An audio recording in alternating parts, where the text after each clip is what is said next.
Bonsoir, nous vous recevons chez nous aujourd'hui et nous vous accueillons à cette émission que nous avons appelée Il était une fois. Nous, c'est Ace Vedoso. Et Wildy. Alors, il était une fois, c'est une histoire, c'est une rencontre. Deux personnes, c'est deux amours qui se sont unis pour ne faire qu'un seul.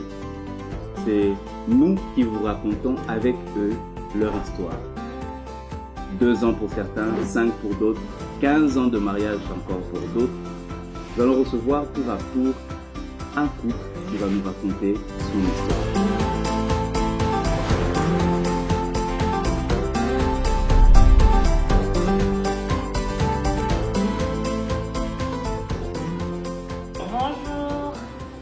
C'est la première fois que tu commences. Alors, bonjour, bonsoir. Tout dépend de l'heure à laquelle vous allez nous suivre. Bienvenue à... Il était une fois. Nous sommes Ace et... Wildy Vedoso. Nous vous présentons Il était une fois depuis bientôt maintenant 2 ans. Merci bébé. De rien. Alors aujourd'hui, pour vous, nous recevons un couple qui était déjà venu il y a plus d'1 année maintenant. Ouais. Et pour les raisons que vous savez déjà, on ne va pas revenir dessus. Nous n'avons pas pu avoir leur deuxième partie avant aujourd'hui. Alors pour vous aujourd'hui, nous recevons à nouveau le couple. Willy et Angélique. Coucou. Bonsoir. Yacha. Vous nous recevez. Oui. On vous reçoit. Bonsoir Yacha. Papa Willy, bonsoir Maman. Bonsoir. Nous espérons que Désolée, vous à allez moi, bien. vous allez m'entendre dire Yacha, c'est ma Ouais, on sait que c'est ta bonne sœur, ça va. Nous espérons que vous allez bien. Ouais, ça va. Content de vous revoir 1 année après. Vraiment. Et on imagine qu'entre-temps, beaucoup de choses se sont passées. Oui. Que de votre côté comme de notre côté d'ailleurs. Beaucoup de choses se Un peu sont plus passées. de vôtre. Mais bon, dans tout ça, il y a une chose qui est restée identique, c'est que Dieu est resté Dieu. Amen. Alors nous sommes vraiment contents de vous recevoir et Amen. nous allons continuer dans notre histoire, donc votre histoire. Il était une fois vous.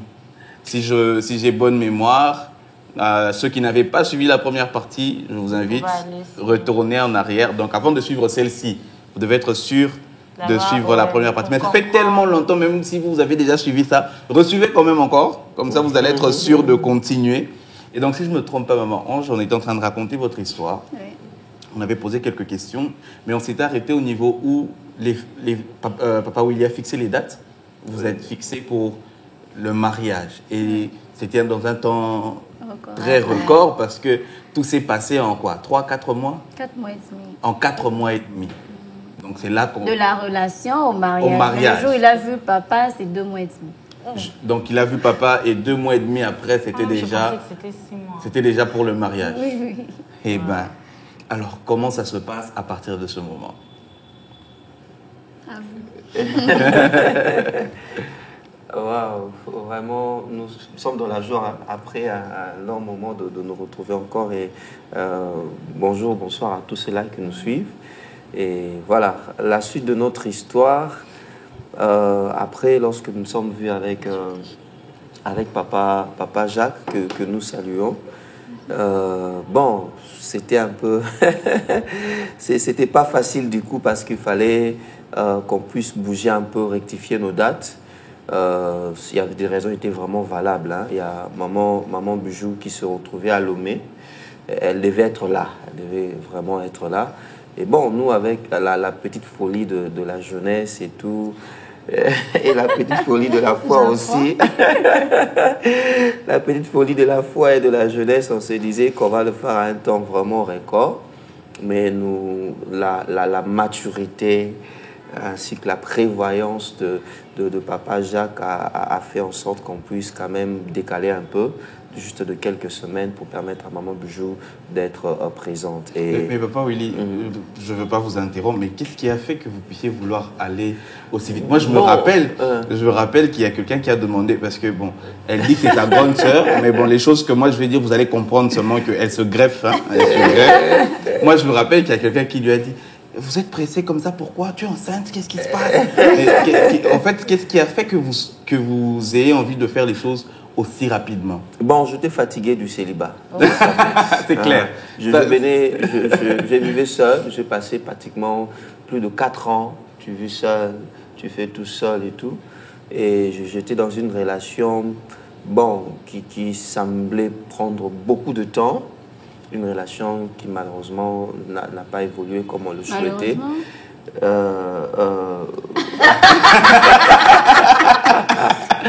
Bon, qui heureusement. Bon, je dis ça, pourquoi? Parce que lorsqu'on commence une relation, la prière, c'est dans le sens que lorsqu'on commence une relation, c'est la prière de tout le monde, c'est d'arriver jusqu'à la fin, quoi. C'était dans ce sens-là. Oui. Voilà, pas par rapport à la conclusion de tout. Pas par rapport à la conclusion de tout. Donc, les choses n'ont pas évolué comme on le souhaitait. Et on était obligé d'arrêter et puis voilà, de tourner la page, quoi. Et nous avons eu le temps de prier et puis on se lançait.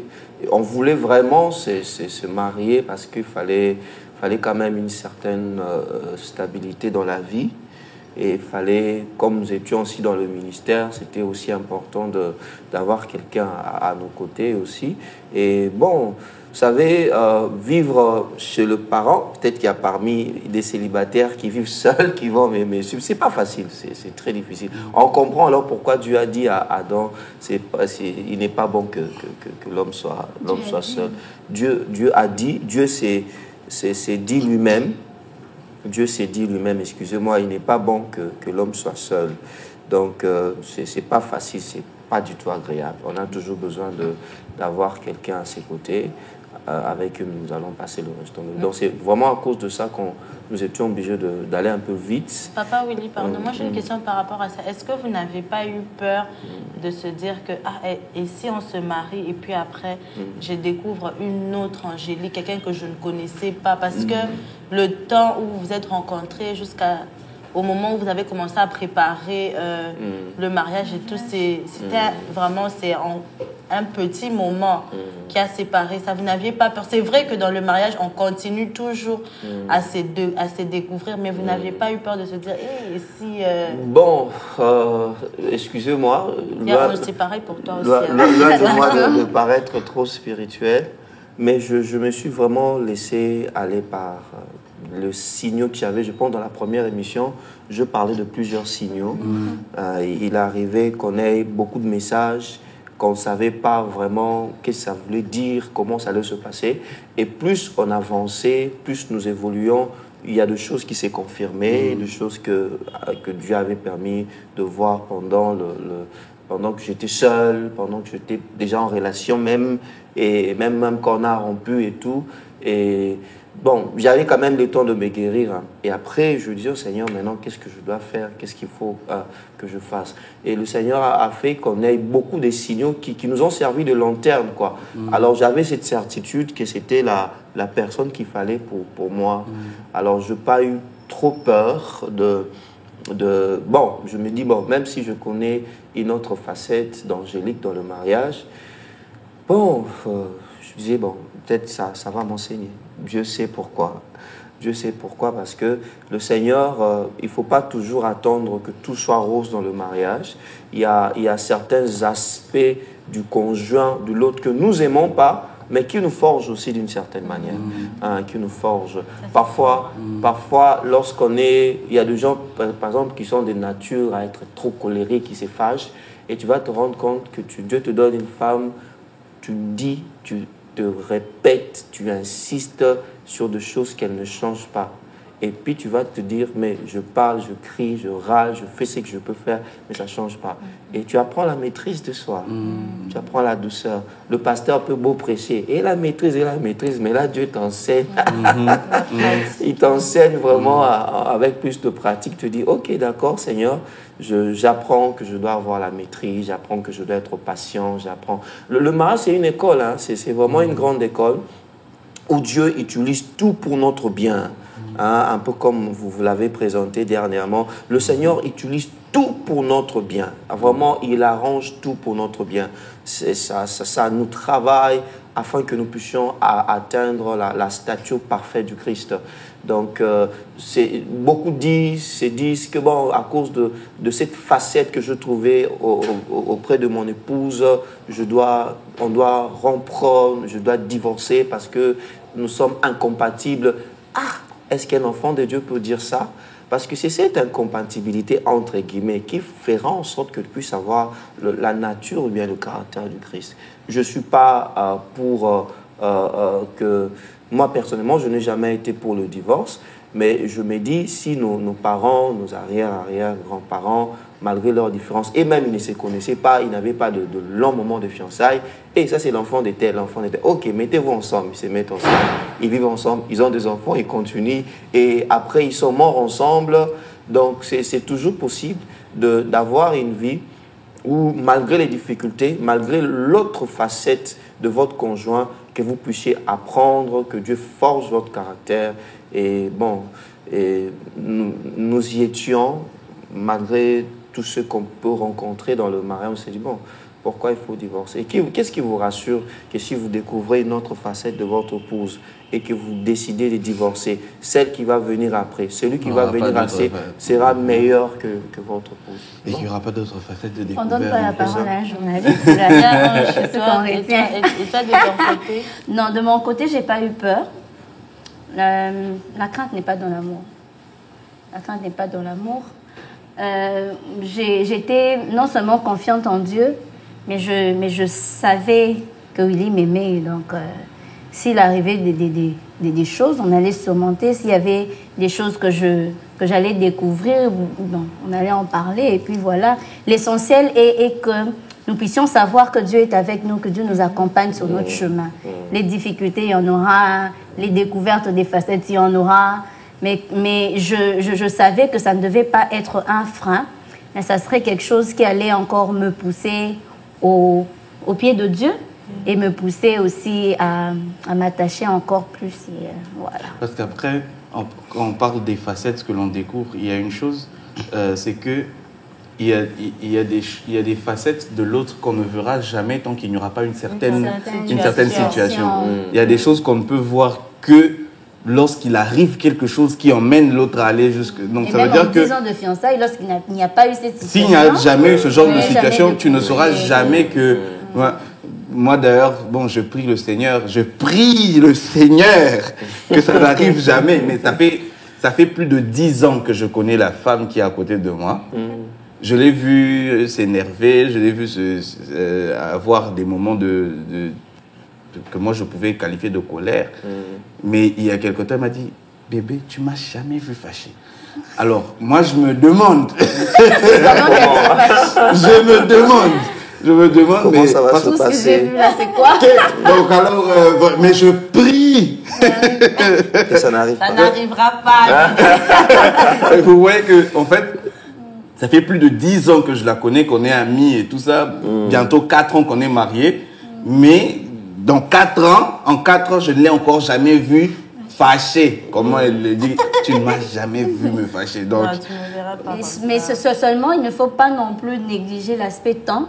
Ouais, Parce que justement, pendant le temps des fiançailles, on peut évidemment découvrir des facettes qui peuvent vous faire reculer, vous faire réfléchir, vous faire arrêter s'il le faut. Parce qu'on peut découvrir un comportement violent, un comportement insolent. Alors quand on sait qu'on ne sait pas marcher avec, on peut s'arrêter. Donc nous avons eu une grâce particulière.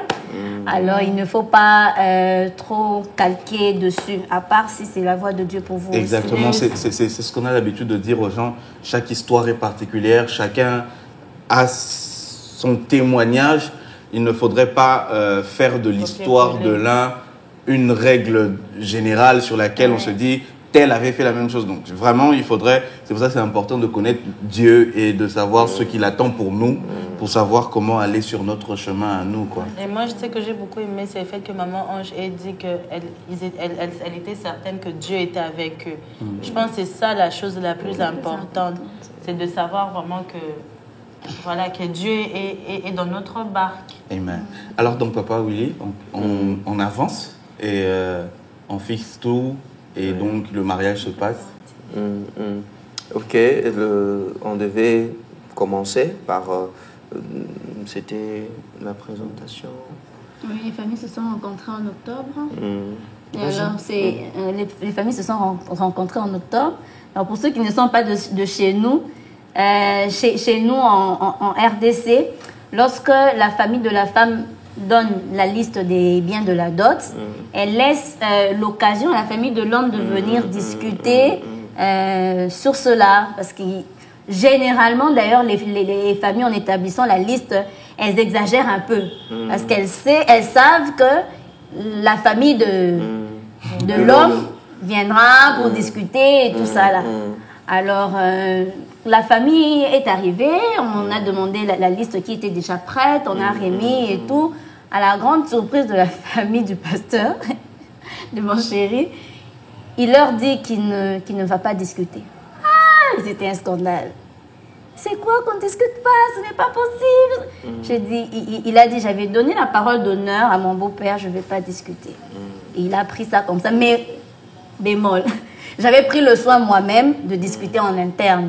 Ça, c'est ce que plusieurs filles ne savent pas. C'est qu'on peut négocier déjà. Lorsqu'on établit la liste, appelle, jette un coup d'œil, mais qu'est-ce qu'on demande et tout ça là, non, ici c'est trop et tout. Parce que tu connais la poche de ton homme, tu sais ce qu'il gagne et tout ça là. Parce que ça peut être facile pour un homme de prendre en charge la femme mensuellement et tout ça là. Mais réunir les histoires qu'on demande à la dot, parfois c'est difficile. Surtout les dots de nos jours. De nos jours. Alors il faudra y veiller lorsque vous avez des parents souples, lorsque vous avez des oncles ou des tantes qui peuvent vous écouter. Allez-y, bon, même si vous n'avez pas l'assurance, allez-y quand même, voyez ensemble et tout ça là. Alors pour nous c'était compréhensible, c'est ça? Mais c'était abordable. C'était abordable, bien que bon, il y avait quand même une petite exagération d'un autre côté que je ne vais pas citer entre papa et maman. Mais bon, il avait dit qu'il n'allait pas discuter, qu'il allait partir avec ça comme ça. Et c'est ce qui a été fait. Moi, je bénis Dieu pour mon beau-père. Ouais. Papa Gabi, merci. Ouais,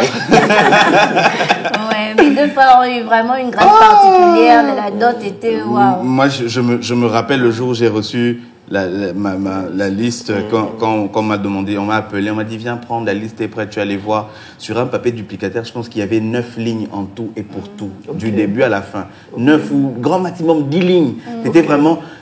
J'ai fait oh wow. Bon, finalement, je serais obligée de dire non si papa avait fait 7 points seulement, vraiment des choses abordables.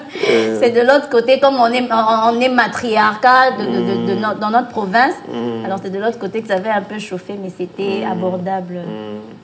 Alors, il y a eu le versement de la dot, mercredi 30 novembre, et puis...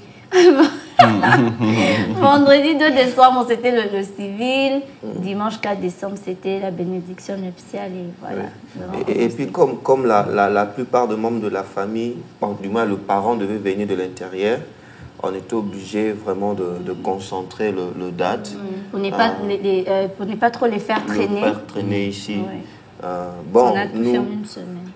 Bon, nous conseillons toujours à plusieurs personnes de ne pas mettre beaucoup de temps, surtout après le civil et le coutumier. Pour le religieux, il ne faut pas tenter le diable. C'est quand même très dangereux. Vous avez fait votre civil et votre coutumier, après vous dites, bon, on va faire le religieux. La bénédiction nuptiale, après 6 mois, après 3 mois, une année. Ah, vraiment, à moins que vous soyez des extraterrestres.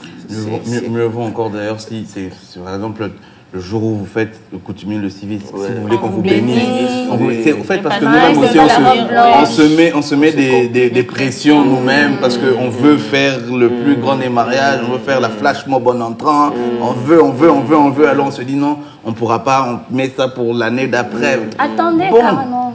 Attendez. Parce que ceux qui ont fait même 2-3 ans des fiançailles et qu'ils ont fait des écarts d'une semaine seulement, ils disent que c'est la semaine la plus longue.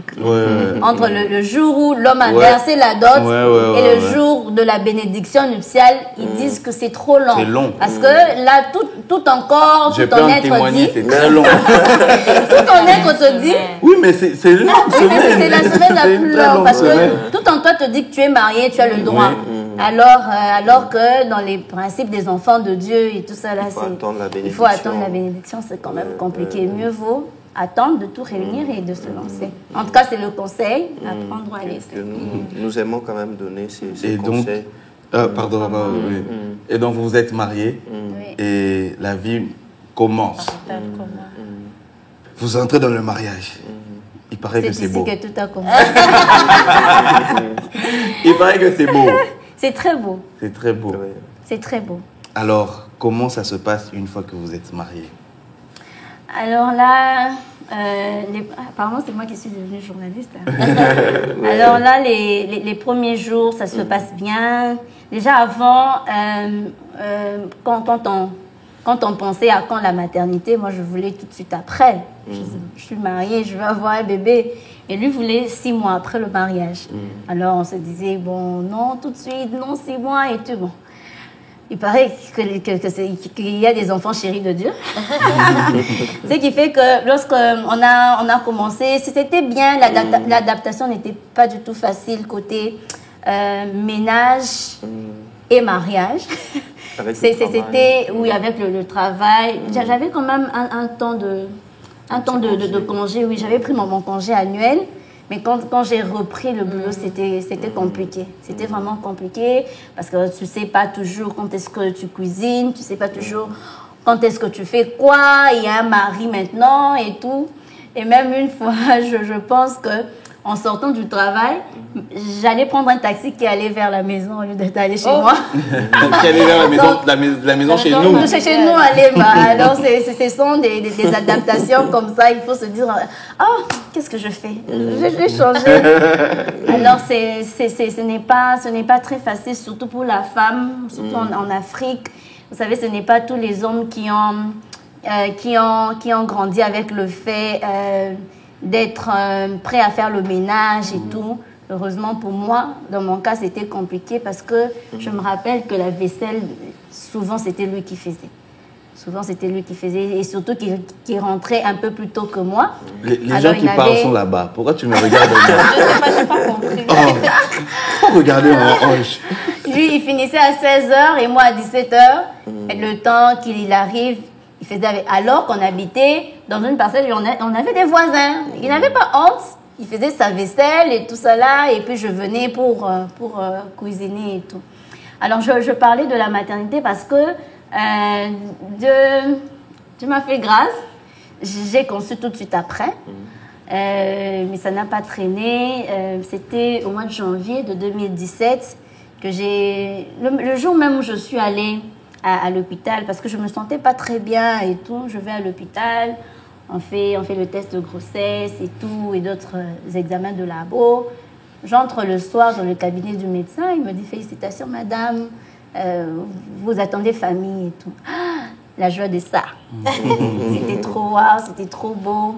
Il est venu, il était un peu en retard, il est venu parce qu'il m'a toujours accompagné à mes rendez-vous chez les gynécologues. Merci chérie. Alors, il est arrivé quand même en retard. Je venais de sortir du cabinet. Non, j'étais dans le cabinet. Quand je suis revenue, je lui ai annoncé la nouvelle. C'était très bien. On a béni le Seigneur à l'hôpital même. Malheureusement, le même soir, quand on rentre à la maison, le temps de chercher on mange quoi et tout ça là, je remarque que je saignais. Je l'appelle, viens voir et tout. Il a prié, nombre de fois. Il a prié tout ça là, il a dit, il n'y aura rien, on va observer. Ok, d'accord. Le lendemain, ça a continué. Le lendemain matin, il a quand même parlé avec un médecin qui est un ami à moi, le docteur Christian Goïchoupa. Alors, c'est lui qui a demandé, mais ça se présente comment, quel signe elle a eu et tout. Il lui a dit, bon, ça, il ne faut pas encore lui dire, elle a perdu le bébé. Bon, à ce moment-là, moi, je ne sais pas. On y va, on va à l'hôpital, on me consulte et tout ça là, on fait tous les examens possibles. C'est après qu'on me dira que c'était fini. On a fait une échographie et le médecin, parce que moi, je ne regardais pas le médecin qui était là. Mais ce sont des débris, il faut évacuer. J'étais, je ne sais pas comment. Alors, je me disais, tu pleures? Non, alors je me disais, je voulais un bébé, Dieu m'a donné un bébé, comment il se fait que je le perde, c'est pas possible. Alors on a utilisé notre foi, on a prié, et on surtout s'est un jour dit, après l'annonce. le même jour dans la soirée.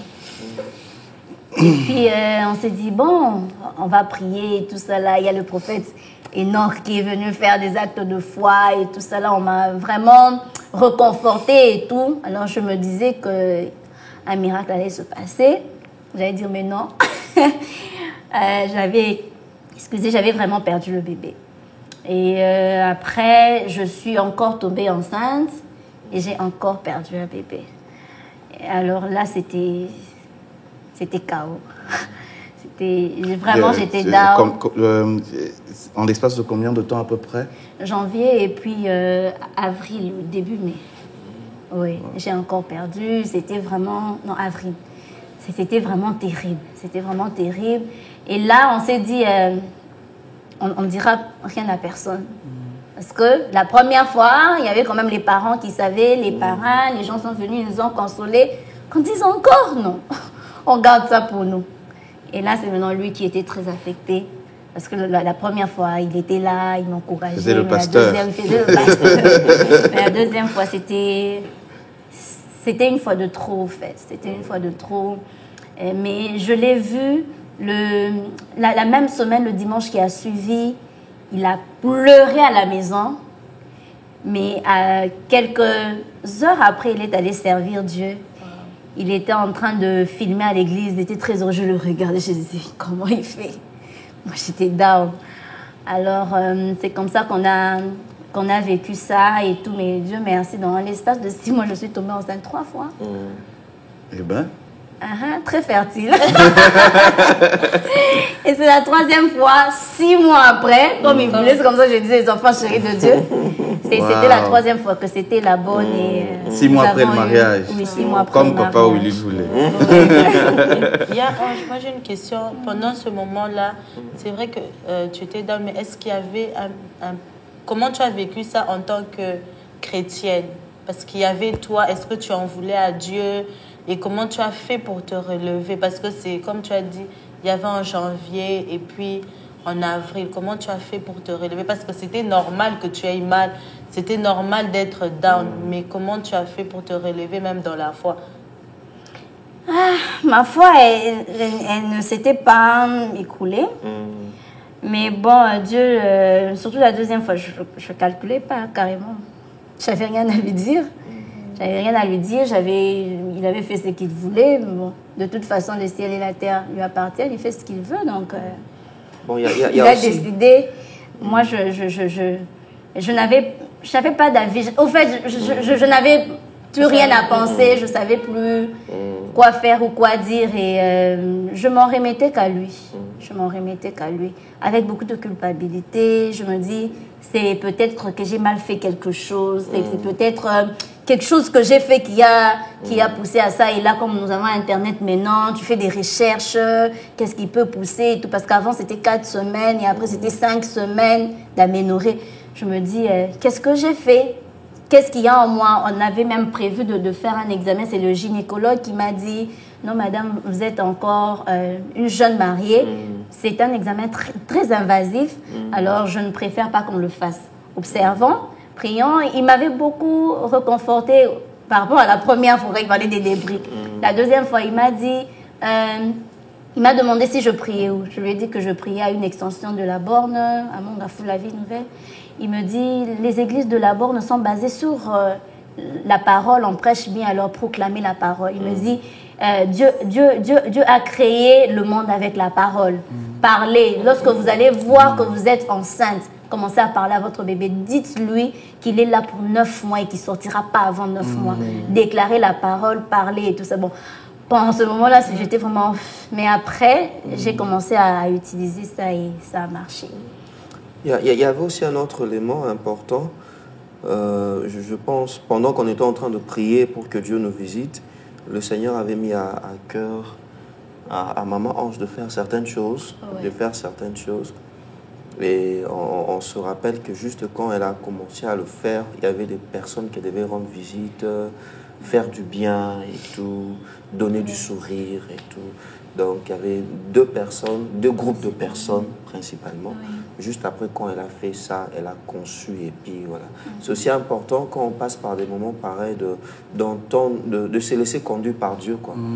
Le Seigneur a toujours des orientations qu'il donne. Il y a des choses qui peuvent être spirituelles qu'on ne maîtrise pas, mais quand Dieu nous parle, tu vois, tu as tel problème, tu vas voir telle personne, il va prier pour toi. Et généralement... Arrange avec telle personne. Il y a toujours un miracle qui se produit, quoi. Et ça fait du bien d'entendre le médecin qui vous réconforte et qui vous réconforte même par rapport à la parole. Même dire que Dieu a tout créé par la parole, c'est une discussion qu'on avait avec mon... Là, ça fait 2 jours. Ça fait 2 jours maintenant à peu près qu'on est en train de parler de quelque chose qui nous fait du bien. On méditait sur ce passage qui dit que le Seigneur, on dit que Dieu, il appelle à l'existence des choses qui n'existaient pas, comme si elles existaient. Et le terme utilisé pour dire qu'il appelle à l'existence, c'est qu'il nomme. Déjà, dès la création... C'est un nouveau dictionnaire biblique, Déjà, dès la création, qu'est-ce qu'il dit? Il dit que la lumière soit. Ok. Dès qu'il appelle lumière, alors lumière apparaît. Quand on dit qu'il appelle à l'existence des choses qui n'existaient pas, comme si elles étaient, c'est-à-dire qu'il donne un nom à ces choses, et donc, puisque cette chose porte un nom, elle doit prendre forme. Okay. C'est comme ça que, par exemple, vous voyez, c'est comme si on est dans une salle et que il y a un roi, et que le roi dit garde. Si moi, je ne suis pas garde du roi, je ne réponds pas. Mais tout celui qui se reconnaît être garde répond à l'appel du roi parce que garde, c'est lui. Alors, ce qu'il fait, c'est que lorsqu'il donne un ordre, lorsqu'il parle, tout ce qui se reconnaît être de la nature de ce qu'il appelle doit venir. Très bien. Alors, nous avons en nous la nature de Christ. Amen. Ça, c'est ça. Nous avons en nous la nature de Christ. Et donc, si nous appelons aussi des choses à l'existence par la foi, Amen. parce que c'est par la foi que nous pouvons... Or, la foi est une ferme assurance des choses qu'on espère, une démonstration de celles qu'on ne voit pas. Amen. C'est être sûr que ce que je suis en train de déclarer, je ne le vois peut-être pas de manière physique, mais puisque j'appelle, ça prend vie, ça prend forme et ça existe. Je parlais dernièrement avec une dame qui a passé un long moment, qui n'avait pas d'enfant. Un jour, j'ai senti lui demander, est-ce que les enfants que tu attends ont déjà des noms? Elle me dit oui. J'ai pensé que si j'ai une fille, je lui donnerai tel nom. Si j'ai un garçon, je lui donnerai tel nom. Je dis alors, c'est au moment de prier, ne prie plus pour avoir un enfant. Très bien. Maintenant, appelle tes enfants. Parce que la Bible nous dit, vous demandez, mais vous ne recevez pas, parce que vous demandez mal. Et il y a une différence entre quelqu'un qui demande un iPhone, qui demande un téléphone, et quelqu'un qui demande un iPhone.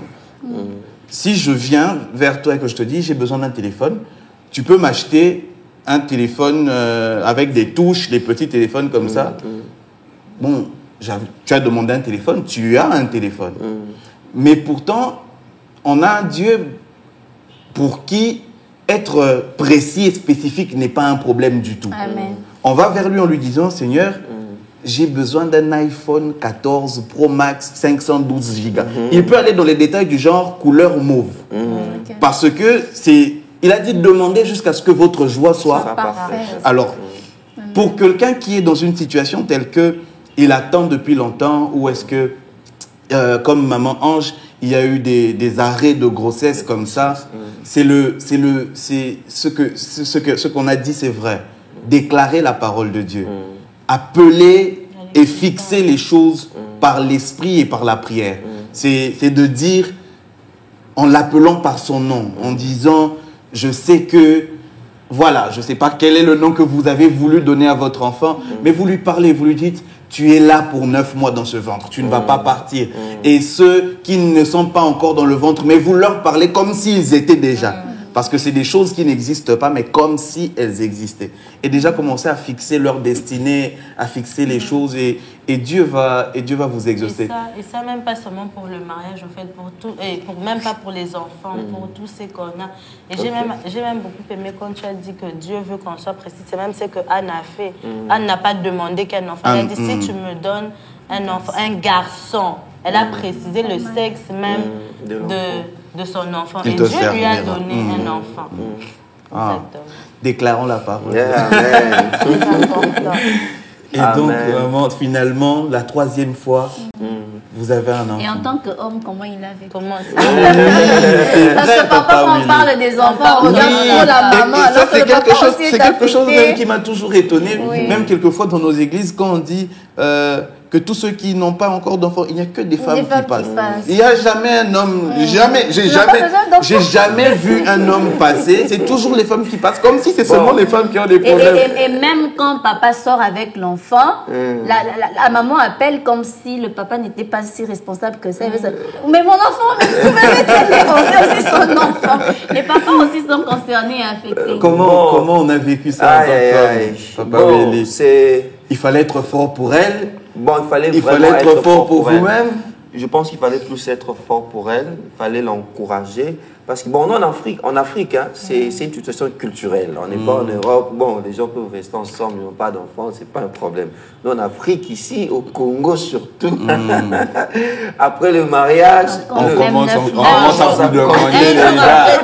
Les gens commencent à vous regarder bizarrement.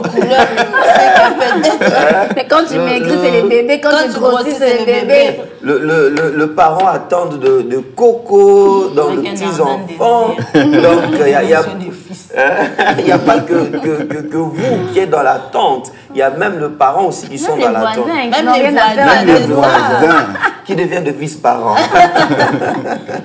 Donc, il y a tout ça. Bon, on a essayé quand même d'être fort pour elle, pour l'encourager. Parce que, bon, personnellement, Dieu nous avait fait grâce de voir même notre première fille. Alors, je me disais, ça va finir par arriver. Donc, ça, c'est juste des difficultés de parcours. Comment, en vision, en prière? Oui, vision, prière, songe. On songe plus précisément, il est arrivé. Je lui ai même dit, l'enfant que Dieu va nous donner, ça sera une fille, elle va s'appeler comme ça, parce que Seigneur nous avait fait grâce. Elle aura beaucoup de cheveux, elle sera ceci, elle va me ressembler. C'est gagné. Donc, on avait quand même une sorte de topo, on savait à quoi on devait s'attendre. Alors, bon, on se disait, le diable, c'est un menteur, quoi. Hein, c'est vraiment un grand menteur avec M majuscule. Ça, c'est juste des difficultés, des parcours, mais le terminus, on sait que nous allons avoir notre enfant. On sait que nous allons avoir notre enfant, c'est un peu ça. Voilà pourquoi moi j'aime encourager le gens. C'est bien, nous prenons le temps de parler à Dieu. Seigneur, fais ceci pour moi. Mais il faut aussi passer de temps pour dire, Seigneur, parle-moi. Vous savez, quand vous avez les ainsi dit l'Éternel, le petit difficulté de parcours, là, vous allez négliger. Dieu m'avait dit, ça va se passer comme ça, de telle manière. Donc, ça vous donne l'assurance, quoi. Ça vous donne l'assurance. Et c'est un peu ce que nous avons expérimenté. Dieu nous a vraiment soutenus.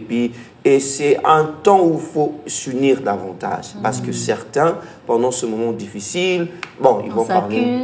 On s'accuse. Toi, d'ailleurs, il y a ta soeur qui a connu tes problèmes. Pour ce moment, c'est une histoire de famille. Qui est fan de sa famille. Donc, au lieu de se souder, de prier ensemble, de supplier le Seigneur afin que Dieu vous visite, on se jette quoi, c'est toi, c'est moi, et ça sera pas efficace parce que vous serez divisés et comme on aime le dire, diviser pour mieux régner. Le diable vous divise pour qu'il règne encore et la situation va pas changer. Alors l'idéal serait de vous présenter à deux devant le Seigneur. C'est ce que nous avons fait. On a essayé de se fortifier dans le Seigneur et puis de l'encourager. Généralement, c'est plus le maman aussi qui sont affectés. Hein. Faut le dire. La maternité est attachée à la femme aussi. Et elles sont plus affectées. Et... Mais on a entendu, soit dit en passant, qu'un jour vous avez pleuré quand même avant de partir à l'église. Oui, j'avais pleuré parce que bon, c'est là c'est la dimension humaine. Perdre des enfants comme ça. C'est fou qu'on peut pleurer pour quelqu'un qu'on n'a pas encore vu. Et puis on se dit après, je ne l'ai même pas encore vu, pourquoi je pleure?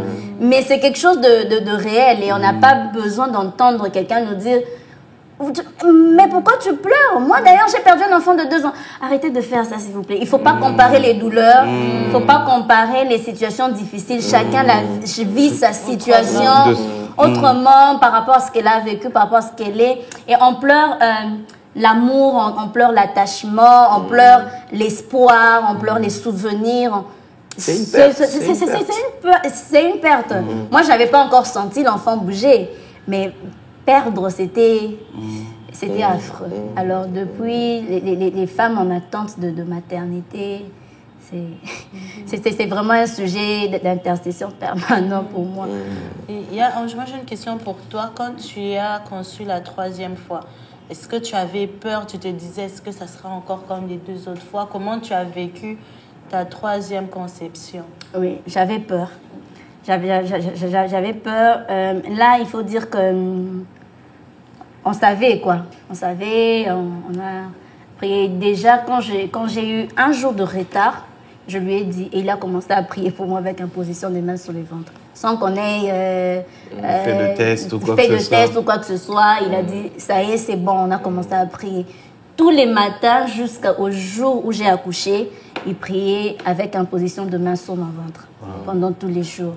Alors, au début, j'avais peur. J'avais très peur. Alors, je commençais à compter les semaines. D'ailleurs, à un moment, à 8 semaines et tout, je lui ai dit, il faut que j'aille voir le gynéco. Mais non, attends. Apparemment, lui aussi se disait, peut-être l'échographie va encore faire des choses. Alors, c'est après, je crois, vers la 11e ou la 12e semaine qu'il m'a dit, OK, maintenant tu peux y aller. Et c'est comme ça. Mais au début, oui, j'avais peur de perdre encore. Mais après, j'ai mis foi en sa prière en ce moment-là. C'est comme ça, c'est toujours intéressant de se marier entre enfants de Dieu. Quand toi, tu faiblis, l'autre peut te soutenir. Deux valent mieux qu'un. La Bible a raison. La Bible a toujours raison. J'ai aimé ce petit point épinglé que pendant 9 mois, tous les jours, tous les matins, il priait en imposant les mains. Chers hommes, vous avez des choses à faire dans votre couple. Les sacrificateurs, les prêtres. C'est important, c'est vraiment important. Non, faut pas négliger, c'est un aspect à ne pas négliger. Et donc après ça, bon, moi je connais. Dieu vous a visité. Aujourd'hui, vous êtes parents de 3 enfants. 3 enfants. Et même la naissance la 2e naissance, on a voulu rapprocher. On a rapproché ça. Dieu nous a fait grâce. J'ai dit une fois, Dieu est tellement fidèle qu'il peut donner à quelqu'un qui soupirait après les enfants, mais de commencer vraiment à calculer, à être à l'aise dans ça. C'est dit, bon, maintenant je vais avoir un enfant, et puis tu as un enfant, et puis bon, maintenant je ne vais pas avoir, et puis vraiment Dieu peut faire cette grâce-là. Et je prie ce soir que celles qui nous entendent, ceux qui nous entendent, que le Seigneur leur fasse grâce d'avoir des enfants au moment voulu. Alors, nous avons eu notre 2e enfant, on a rapproché la naissance, et chaque fois je savais. Bon, je sais, révélation, et puis, ok, ça y est. C'est la 3e qui nous a surpris. C'est la surprise qui nous... C'est bon. Elle nous a surpris. On pensait que le deuxième atteigne quand même 3 ans, que je n'avais pas 2 bébés avant le troisième. Mais bon. Elle est arrivée, Aurélia, une fille très forte qui amène aussi beaucoup de joie à la maison. Et puis voilà. Pardon, tu voulais ajouter Non, ça va. Okay. Oui, il y a des questions. Il y a d'autres auxquelles vous avez déjà répondu. Okay. Rentrez à la première émission, vous allez avoir certaines réponses. Donc ça, ce sont des conseils pratiques. Hein. La première question, c'est comment accorder à son conjoint du temps malgré les multiples occupations? Voilà, comment accorder du temps. Ça va dans tous les sens, hein. Ça va dans le sens du pasteur. Bon, je souhaitais qu'on... Du pasteur avec les âmes et tout ça. Je ne pourrais pas vraiment répondre à cette question. C'est pas facile. Il y a le pasteur avec les âmes et de l'autre côté, il y a maman qui a un travail ici, qui fait ceci, qui fait cela et qui doit s'occuper de papa et en plus du pasteur, parce qu'en plus maman pasteur. Ok, j'aimerais d'abord que maman commence. Pour ça, moi je vais ajouter, parce que c'est vraiment pas facile. Parce que bon, avec... Oui, hein. Bon, tu vas quand même commencer. Ça c'est l'introduction, moi je vais introduire pour toi. Tu vas faire le développement. Okay. Et puis je vais conclure. Bon, par rapport à cette question, bien sûr, c'est pas facile. De gérer surtout le temps, hein, de gérer le temps parce que, par exemple, nous, dans notre travail en tant que pasteur, c'est parfois compliqué dans un sens où vous levez et vous commencez une journée, bon, il faut s'occuper des enfants. C'est pas parce qu'on est pasteur ou bien parce qu'on travaille qu'on ne peut pas s'occuper des enfants. Moi, personnellement, je le fais. Tous les matins. Tous les matins. Après ma prière... je prends le temps d'apprêter les enfants pour aller à l'école, je vais déposer à l'école, et puis je vais au bureau à l'église. Je vais au bureau à l'église. Mais ceux qui parlent sont là-bas. Les autres conseils. Donc, il y a juste question de s'organiser pour créer un peu de l'équilibre, parce que surtout qu'on a déjà des enfants, il ne faut pas que les enfants... se rendent compte que vous ne leur accordez pas le temps. Le ministère a pris leur papa. Parce que si aujourd'hui vous n'accordez pas le temps aux enfants, lorsqu'ils seront grands aussi, ils ne vont pas vous accorder le temps. Mais si aujourd'hui déjà des enfants sont des amis, lorsqu'ils viennent, la première chose, papa est où, maman est où, maman tu sais quoi, tel a fait ceci, tel a fait cela. Ça c'est une bonne chose parce que même lorsqu'il va arriver, on ne souhaite pas, si pour arriver un problème, il viendra vous le dire. Qu'est d'avoir des enfants, ils rencontrent des problèmes à l'école, ils vous disent rien et après, bon, on apprend et vous perdez l'éducation de votre enfant. Donc moi, je pense qu'il faut quand même créer l'équilibre. Il faut s'organiser vraiment pour qu'il y ait l'équilibre. Notre modèle ne peut pas être applicable à tout le monde parce qu'il y a certains, par exemple, certains hommes qui déjà à 6 heures, à 5 heures doivent être au bureau. Vous voyez, et c'est pas toujours évident. Il y a les dimanches, les jours fériés. C'est pas toujours évident parce que nous, par exemple, pour mon cas, je gère mon temps. Je n'ai pas de patron au-dessus de moi, sinon Dieu, que je dois craindre en veillant sur mon temps. Mais les autres sont soumis à des contrats de travail, à des patrons et tout. Ça. Donc, cela fait qu'ils sont obligés, ils ont une certaine contrainte. Oui. Ils n'ont pas assez de marge pour vraiment s'occuper des enfants, surtout le matin. Mais bon, il y a toujours des papas aussi qui font le matin quand ils sortent, ils déposent les enfants et puis ils vont au boulot. C'est toujours possible. Et même le soir au retour. Parce que pour que les enfants puissent vous parler, vous devez être présent. Quand vous n'êtes pas présent, faites comment? Aujourd'hui, la technologie nous a quand même aidé, mais je ne sais pas pourquoi les gens n'utilisent pas ça pour se rapprocher de leur propre famille, de leur propre maison. Vous êtes au bureau, vous avez une pause. Prenez le temps d'appeler, faites un appel vidéo, parlez. Même avec votre pause aussi. Un petit message et tout. Alors, comment prendre soin de son conjoint? Je vais commencer avec l'aspect maternité. Ça, je l'ai appris très tôt. Merci, maman. Ça m'a beaucoup aidé. Au début, quand on vient d'avoir un enfant, souvent les femmes ont tendance à se consacrer à l'enfant. On oublie le papa. Pourtant, le papa reste aussi Pardon, non, pas un enfant. Il n'est pas un enfant. Il n'aime pas ça. Non, le papa n'est pas un enfant, c'est le papa. Non, j'allais dire, reste un être dont on doit s'occuper aussi, qui a aussi besoin de notre attention. De votre amour. Alors, moi, chez nous, depuis, juste avant qu'on se marie, je lui avais dit quelque chose de simple. Je lui ai dit, à la maison, le bébé, c'est moi. Ok. Et puis tes enfants, nos enfants, ils doivent savoir que, puisque tu m'appelles bébé depuis longtemps, le bébé, c'est moi. Au point où mon fils m'appelle bébé. parce que et puis je lui avais dit, et lui, depuis qu'il est né jusqu'à aujourd'hui, on n'a jamais appelé comment on dit bébé, mon bébé, ça va. Non, c'est pas bébé. Tous les noms que tu veux, mais bébé, c'est papa. Bon, c'est ça. Moi, je voulais que ça reste dans sa tête pour qu'elle sache que même quand il y aura des bébés, que je suis le premier des bébés d'abord. C'est quelque chose d'important. C'est quelque chose d'important parce qu'après, le papa se sent mis de côté et puis il pose des actions qui sont en fait des réactions. Alors on se demande, mais pourquoi il fait ça? Mais il ne comprend pas que j'ai un bébé. Il comprend que j'ai un bébé, justement, c'est le bébé qui dérange. Et alors il veut son temps aussi.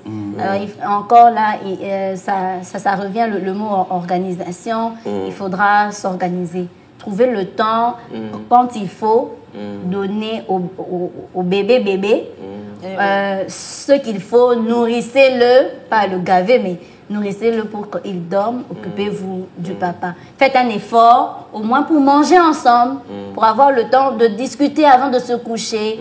Pendant ce temps, c'est quelque chose de très important. Comment trouver du temps pour son conjoint malgré les occupations? C'est de créer.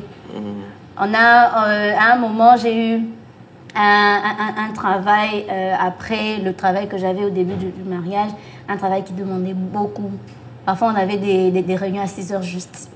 Alors, quand est-ce que tu quittes? Tu le laisses comment? En prière, en pyjama ou quoi? Tu fais quoi? Alors, et parfois, tu rentres à 22 heures à la maison.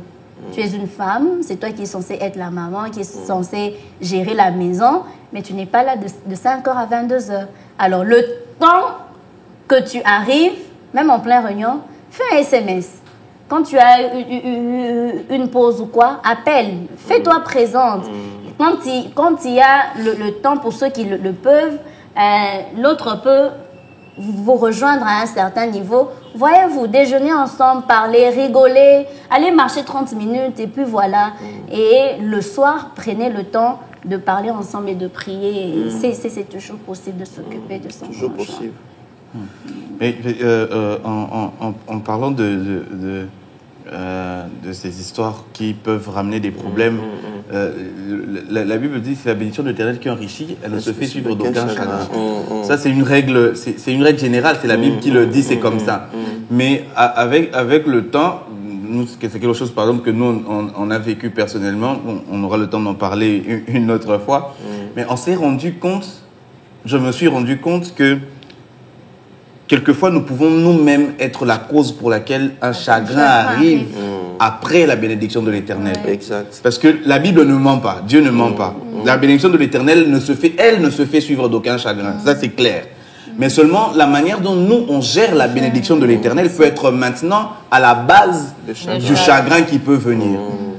Une bénédiction que le Seigneur vous envoie, c'est pour que vous en jouissiez pleinement et tout ça. Mais la manière dont vous utilisez cela peut maintenant être à la base. Par exemple, si aujourd'hui Dieu vous donne une voiture, c'est la bénédiction de l'Éternel qui enrichit. Et la voiture n'est pas supposée être à la base de chagrin. Ça, c'est de manière claire. Mais si maintenant, votre voiture devient un instrument pour vous de vous détourner de la voie de Dieu, en vous emmenant à des endroits pas bien, en utilisant mal ce que vous recevez de Dieu, vous pouvez vous-même occasionner et de la même manière par rapport aux enfants et au travail, à ce que nous recevons de la part de Dieu, une mauvaise utilisation de ce que Dieu nous donne, ou si on n'arrive pas à bien gérer les choses, on peut se retrouver à pleurer sur la base de quelque chose qui devrait en principe être une bénédiction pour nous. Donc c'est vraiment important de savoir faire la part des choses. Et moi j'ai pris ça pour moi de créer, parce que moi, je me retrouve dans un travail quand même très prenant quelquefois. Et je me rends compte que oui, il y a des fois comme ça où en une journée, vous n'avez vraiment pas du tout parlé. Mais c'est vrai qu'on peut toujours grappiller une seconde. Oui, depuis un moment quand même, j'ai essayé de rectifier Envoyer ça. encore vite fait sur WhatsApp, ça prend pas 2 secondes. Oui. Ces jours-ci, vraiment, j'ai rectifié ça. Au début, c'était un... Mais je pense qu'il faut marteler encore pour que ça reste vraiment, pour que ce soit pas juste... Donc, créer. Il faut créer un petit message comme ça, par une virgule. Mais quand vous avez des enfants, ne créez pas seulement pour les conjoints, mais Même aussi pour les enfants aussi. Oui, Surtout les enfants. parce que souvent, nous avons tendance à délaisser les enfants.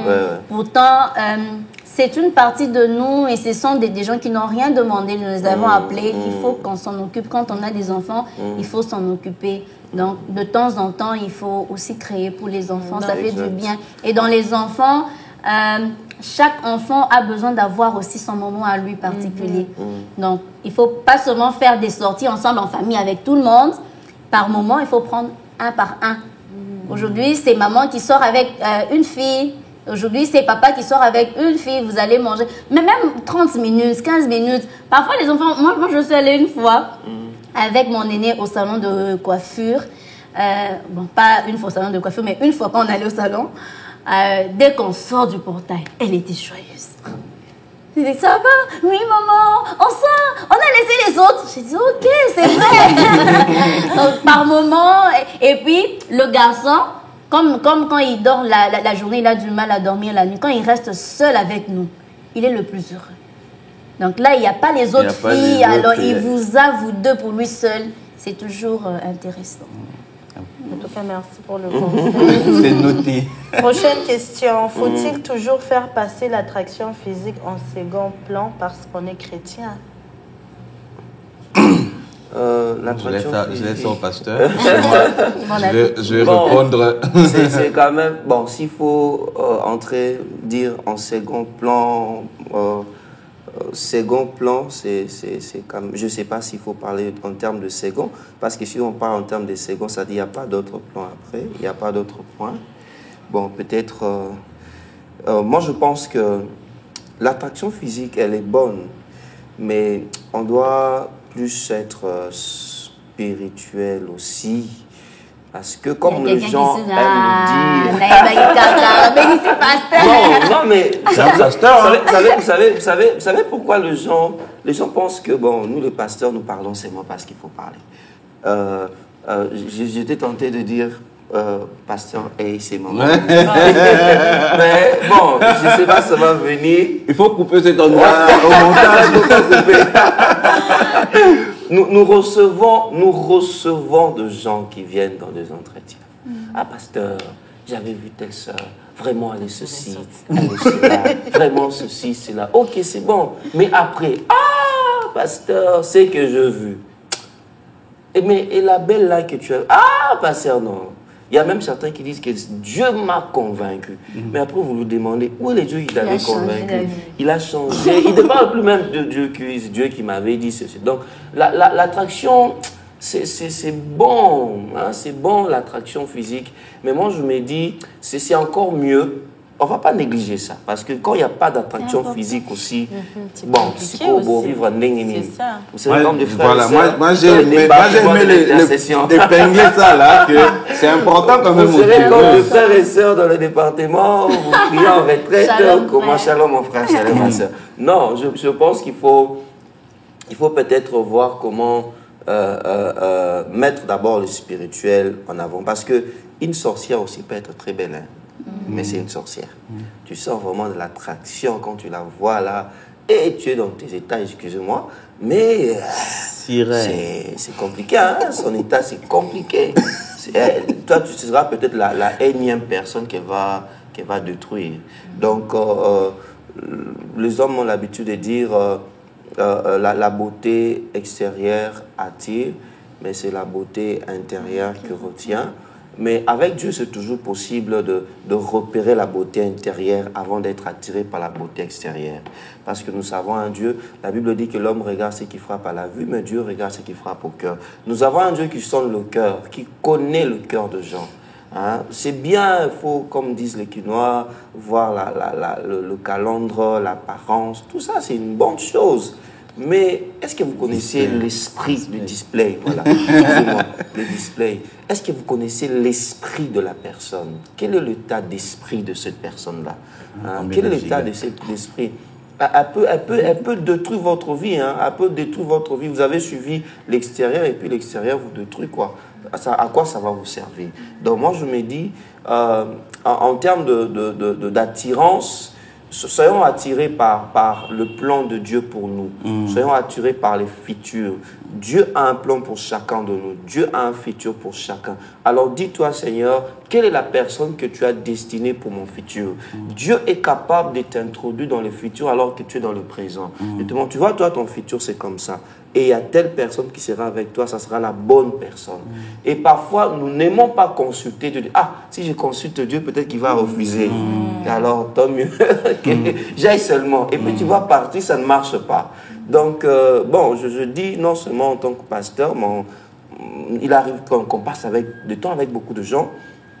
Le premier point, je pense, c'est qui est important, c'est vraiment d'aller, de prier, voir l'aspect spirituel de la personne. Et après, bon, l'extérieur aussi, c'est une bonne chose. Hein? Si vous aimez, même quand nous regardons dans la Bible, la Bible donne aussi des détails par rapport à la beauté des femmes. Belle de figure, David et tout ça. Par rapport aux femmes, par exemple, on dit Rachel, elle était belle de taille et de physique, de figure, pardon. Donc vraiment Esther 100%, aussi. Comme Esther aussi, exactement. Et même pour Esther, on insiste qu'elle était vierge. Je ne vais pas entrer dans ces débats-là, excusez-moi. Mais on donne des détails. On dit, en tout cas, elle, quand tu la regardes, guitare acoustique. Bon, seulement on n'a pas utilisé le terme guitare acoustique, ça n'existait peut-être pas à l'époque. Mais elle était belle. Il y a ce petit détail-là qu'on donne.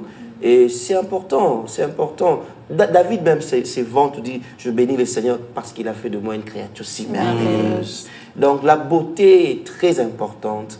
Il faut aimer les personnes, il faut aimer la beauté extérieure, l'apparence physique, mais il faut aimer d'abord l'intérieur là. J'ai beaucoup aimé le jour du témoignage de Papa Enoch. Il dit vraiment si Wildy n'était pas là, mais je ne sais pas où est-ce que j'allais être. Vous voyez? Donc c'est quelqu'un qui a su voir peut-être des choses que nous n'en voyons pas. Cette fille ici, en tout cas, elle sera utile pour moi. Si. Elle sera très utile pour moi. Parce que l'apparence physique, elle peut changer. Elle peut changer. Tu peux connaître un accident, une maladie, voilà. Celle qui était, comme tu aimais, mais elle n'a plus rien. Elle n'a plus rien, elle peut changer. Tu vas arrêter de l'aimer, tu vas te dire, bon... Ah, je pense, excuse-moi. Ou bien tu vas prendre une deuxième femme. Voilà. Bon, c'est prendre une deuxième femme. C'était vraiment sur ça que j'allais rebondir par rapport à ça, parce que les critères de nos choix, c'est vrai, c'est clair, c'est important. On veut être avec quelqu'un qui nous plaît, on veut être avec quelqu'un qui nous attire, parce que c'est important et tout. Mais comme vous l'avez dit, au bout du compte, le physique, il peut changer. Oui, le physique peut changer. Rester sur aimer quelqu'un ou être avec quelqu'un à cause d'une seule chose. Seulement le physique. Qui peut même être, si on doit même aller au-delà de cela, si par exemple c'est un intérêt par rapport à un travail par exemple, qu'il a une situation stable, on s'accroche à une personne parce qu'il a une situation stable, le travail peut finir. Il peut se retrouver au chômage du jour au lendemain. Mais qu'est-ce que vous faites si la chose pour laquelle vous êtes venu, s'il n'y en avait plus du tout? Qu'est-ce que vous faites en ce moment-là? Imaginez un instant, par exemple, que Wildy m'avait épousé parce que je suis photographe et qu'après mon accident, on m'amputait de la main et que je ne pouvais plus faire des photos. Là, maintenant, tu te rends compte que le photographe que j'ai épousé, il n'est plus là. Mais tu restes avec quoi? C'est pour ça qu'il faut vraiment essayer d'aller au-delà de cela. Et par rapport à ça, on a l'habitude de dire aux gens avec qui on partage quelquefois, c'est que pour savoir avec qui tu dois être, il faut d'abord savoir toi-même qui tu es. J'ai l'habitude de dire, par exemple, qu'une flamme ne peut pas épouser de l'eau. Parce que si une flamme épouse de l'eau, l'eau l'éteint. C'est-à-dire qu'il faudrait que tu arrives à un moment où tu te connais tellement tu sais ce que tu es, ce que tu dois être, que tu sais avec quel type de personne il faut que tu sois. Par exemple, comme j'aime à le dire, une personne qui est appelée à une femme, par exemple, qui est appelée à aller de par le monde, exercer son ministère, ne peut pas épouser un homme pour qui la femme, c'est la cuisine. Parce que sinon, ça veut dire qu'elle va passer à côté de sa destinée et de ce qu'elle aura fait. Pourquoi? Parce qu'elle avait aimé sa barbe. Donc, imaginez que vous passez à côté de votre destinée juste parce que vous avez aimé une barbe. Et à cause de la barbe que vous avez aimé là pour passer les doigts là, la barbe là vous oblige de rester à la cuisine et vous passez à côté de votre vie, à côté de votre destinée. Et ça c'est vraiment dommage. Et moi, si je peux même d'ailleurs donner un conseil, quand tu as parlé de nous, toi-même tu es parti photographe, moi c'est même pas photographe. C'est par rapport au physique même, parce qu'après l'accident, il y a beaucoup de gens qui savent pas, il y a vraiment eu des changements dans son physique et tout. Et une fois qu'on était en Belgique là-bas, j'étais en train de faire ma petite vaisselle et le Saint-Esprit a commencé à me parler. En tout cas, il me ramène à plus loin, comment je l'ai connu, comment on s'est marié, me disait, regarde le Enoch que tu as connu. Une tablette de chocolat. Et c'est lui qui est aujourd'hui, surtout après l'accident, c'est plus la même personne physiquement. Il y a un changement vraiment, en tout cas, palpable comme ça que tu vois. Et tout le monde ne le voit pas, mais moi je le vois. Et il m'a demandé, et si tu t'étais mariée avec lui seulement à cause de son physique, aujourd'hui, qu'est-ce que tu allais faire? Qu'est-ce que tu allais dire? Puis je me suis dit, en fait, c'est vrai. Et c'est là qu'il m'a dit, il faut savoir même pourquoi on se marie. C'est ça. C'est vraiment la question qu'il faut se poser, même pourquoi je pose mon choix sur cette personne-là. Comme vous aussi, vous l'avez dit, est-ce que c'est seulement des trucs basiques? Vraiment, tu vas baser vraiment le choix de toute une vie. Il est musclé. Il est musclé, il est ceci, il est... Vraiment, pourquoi? C'est ça. Ne t'inquiète toujours. Vraiment, c'est important. Le plus important, c'est le spirituel. Et l'apparence physique aussi doit intervenir. Mais il faut aussi tenir compte d'autres éléments. Bon, il y a l'éducation, la bonne éducation, la moralité aussi. C'est quand même des choses importantes aussi qu'il ne faut pas négliger. Surtout la bonne moralité, l'éducation. Bon, faire quand même de recherches aussi par rapport à sa famille. Savoir parfois aussi on néglige ça, c'est quelque chose de on très néglige important. Oui, non, le mariage c'est lui et moi. Non, les familles ont beaucoup joué. Aussi, les familles. Dans quoi il a grandi, comment il pense, comment il réagit. C'est très important. Parfois on se dit, c'est entre lui et moi, on s'aime, on va se marier, la famille ne pense pas, mais ce n'est pas vrai. Parce que la personne que vous épousez, elle vient d'une famille. Elle a peut-être 25 ans, 30 ans, elle a vécu 25 ans dans une certaine famille, dans une certaine atmosphère. Ils ont une manière de penser, une manière de réfléchir, une manière d'agir, une manière de réagir. Alors il faudra connaître ça, un peu connaître l'histoire de la famille, un peu savoir à quoi ils sont confrontés sur tous les plans et voir si on peut marcher avec ou pas. Parce qu'il y a, ce n'est pas tous les combats qui nous sont réservés. Il y a des combats qui ne sont pas à nous. Donc il vaut mieux savoir, mieux vaut entrer tout en sachant, oui. Tu sais, ici, quand j'entre, je me bats pour telle chose, pour telle chose. Au lieu d'entrer, de se dire, il m'aime, on s'aime, on va se dire, je t'aime chaque jour. Mais après, tu te rends compte qu'il y a l'avarice qu'il a hérité de son père, il y a la cupidité ici. Voilà quoi, il faut tenir compte aussi de la famille. Et comme tu as dit, certains combats ne nous appartiennent pas. C'est pas parce qu'on est chrétien que tout combat est à la pauvre. Tu vas entrer, tu es chrétien, mais le combat te met KO. Parce que tu n'es pas équipé pour ça. Il ne fallait pas que tu sois là-bas. Et on te perd comme ça. Ok, Ange, l'avant-dernière question. Quel est le moment le plus difficile que vous avez eu à vivre en tant que couple depuis que vous êtes mariés jusqu'à aujourd'hui, et comment vous les avez surmontés, en tout cas les difficultés que vous avez eu à vivre? Je pense à deux qui me viennent directement. Lui va parler de ce qui me concerne, je vais parler de ce qui le concerne. Une première qui a été très difficile, c'est quand il est entré dans le ministère. Ça peut paraître bizarre, ça peut paraître banal, parce que je savais à quoi m'attendre, mais je ne savais pas que ça aurait cette intensité. Ça allait être comme ça. Ouais. Cette intensité. On s'est mariés, on est toujours très amoureux et tout ça là, aux petits soins et tout. J'avais un jour tout entier qui m'était réservé. Comme on travaillait nous deux, alors je savais que chaque samedi après-midi, c'était mon jour. Samedi, quand vous n'avez pas rendez-vous chez nous, qui que vous soyez, quand vous venez frapper, on n'ouvre pas. On est à l'intérieur, c'est vraiment mon jour, c'est notre jour et tout ça là. Alors, pouf, il entre dans les ministères. Samedi, ce jour, il prépare les matéas. Il doit préparer la prédication, il doit préparer les enseignements. Je lui dis, je deviens qui? Je fais quoi? Et puis, quand il prépare la prédication, il prépare la prédication. Il n'a pas le temps pour toi, il ne te calcule pas, il ne sait même pas que tu existes. C'est sa Bible, ses livres, c'est son dictionnaire biblique. C'est à peine qu'il peut sortir, te demander ça va, il rentre. Alors, pour moi, c'était un choc, un coup dur. Je me dis, Seigneur, c'est quoi? Qu'est-ce que je suis en train de vivre? Tu es déjà habitué chaque samedi. Je te dis. Alors après, là, c'était une première phase quand il a commencé à faire son stage dans une de nos églises de Vie Nouvelle. Je salue ceux de Vie Nouvelle, Kassavou, ils connaissent. Alors, quand maintenant on a commencé l'église, pour ceux qui ne se souviennent plus, on n'en a pas parlé à la deuxième émission parce qu'on ne s'est pas présenté. Quand on a commencé l'église, c'était encore plus fort.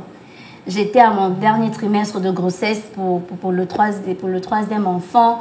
Alors à un moment, je me disais, je suis même allée voir maman Nathalie pour ça. Je me disais, je posais la question, et s'il avait attendu au moins que j'accouche, qu'est-ce que ça allait faire? Est-ce que Dieu était si pressé que ça de commencer l'église? C'était en ce moment-là. Parce que j'ai toujours eu des grossesses paisibles, mais pour la troisième grossesse, j'ai eu un troisième trimestre très difficile. Et c'était juste au début de l'église, et c'était pas facile. Il y avait un horaire pour les ouvriers. En tant qu'ouvrière aussi, je devais m'adapter. À un moment, quand il impose une loi pour que ça ait plus d'effet, il faut qu'on voit aussi que maman pasteur s'aligne. Parce que sinon, ça fait perdre l'autorité de ton mari. C'était beaucoup de choses à apprendre en même temps. Entre-temps, on venait déjà de perdre l'équilibre parce qu'il était dans le ministère depuis un temps. J'avais plus mon temps et tout. J'avais commencé un nouveau travail qui était prenant. Et puis, il y avait encore l'église qui commençait. J'avais des enfants à bas âge. C'était chaos. Ça a été vraiment très, très, très difficile. Il fallait s'adapter à la nouvelle vie. Il fallait apprendre à connaître d'autres personnes. Et là, il est tout plein dedans. Il va chercher les âmes, il doit faire le suivi, il doit être là pour eux. En parlant de ça, je ne t'arrête pas juste pour... Si, tu m'arrêtes. Non, je veux juste une petite parenthèse pour tous ceux qui nous suivent à partir de Kinshasa, dans tout le coin de Lemba, de Salongo, de Rigini, tout ce côté-là, si vous n'avez pas d'église d'attache, ou si un jour vous avez envie de faire un tour, ils vont donner, en tout cas, rappelez-moi de ne pas oublier que vous donniez l'adresse de l'église à la fin, la maison de transformation, extension de Vie Nouvelle, extension de la borne, à Salongo. En tout cas, vous-même, vous avez entendu depuis qu'il parle, hein, donc allez-y. Et puis, tu as des livres? Oui, là. Tu as emmené des livres? Non, nous on a le nôtre, on va présenter ça à la fin parce qu'il a écrit un merveilleux livre que j'ai commencé à lire, que je n'ai pas encore fini. Okay. Mais un très, très, très bon livre. Une croix. Des procès, des paroles, une croix. On va en parler après. Je ne t'avais pas arrêté du tout. C'était juste pour que je n'oublie pas. Et alors, c'était compliqué de trouver l'équilibre. Parce qu'on a des enfants à bas âge qui ne sont pas des robots qu'on peut programmer. Il a mangé à 12h30, il va dormir de 13h à 16h juste pour me permettre d'aller à l'église. Alors parfois, tu te retrouves, c'est l'heure du culte, l'un d'eux dort. Tu portes comment, tu fais quoi? C'était compliqué. Et puis voilà, mais par la grâce de Dieu, c'est à peine qu'on commence à trouver l'équilibre, j'aimerais être honnête. C'était vraiment des moments durs. Et ce n'est que l'année passée qu'on a pu quand même trouver un équilibre pour notre couple. Parce qu'avant, bon, on était devenus juste des mariés qui se retrouvent le soir et tout ça là.